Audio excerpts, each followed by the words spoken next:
নির্বাচনী হাওয়ায় বদলে গেছে জামালপুর সদর উপজেলার দৃশ্যপট। পাড়া মহল্লা অলিগলি ছেয়ে গেছে ব্যানার, পোস্টার আর ফেস্টুনে। সাধারণ ভোটারদের অভিমত, এবার নির্দলীয় প্রতীকে উপজেলা নির্বাচন হওয়ায় প্রার্থীদের কাছে সাধারণ ভোটারদের কদর অনেকটাই বেড়েছে। তাই সকাল থেকে রাত পর্যন্ত পাড়া মহল্লায় মাইকিং, কর্মী সভা, উঠান বৈঠক ও মত বিনিময়ের মাধ্যমে ভোটারদের কাছে ছুটে আসছেন প্রার্থীরা।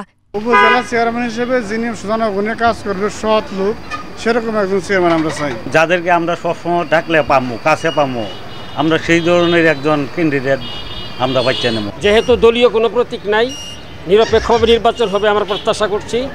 সুষ্ঠু ভোট হলে নিজেদের জয় নিশ্চিত বলে আশাবাদী প্রার্থীরা।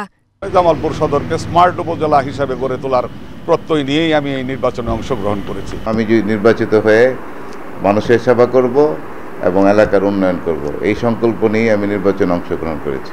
এই নির্বাচনটা একটি ব্যতিক্রম নির্বাচন। আমরা আশা করি একটি শান্তিপূর্ণ, অবাধ, নিরপেক্ষ নির্বাচন ইনশাল্লাহ সকলের সহযোগিতায় করতে সক্ষম হব। ইভিএমের মাধ্যমে সুষ্ঠু ও নিরপেক্ষ ভোট গ্রহণের জন্য সব ধরনের প্রস্তুতি নেওয়া হয়েছে বলে জানিয়েছেন জেলা নির্বাচন কর্মকর্তা ও রিটার্নিং অফিসার। সদর উপজেলায় ইভিএম পদ্ধতিতে ভোট গ্রহণ অনুষ্ঠিত হবে। আমাদের ইভিএম ইতিমধ্যে চলে আসছে, সেগুলো আমরা পরীক্ষা নিরীক্ষা করছি, আমরা প্রস্তুতি নিচ্ছি খুব ভালোভাবেই।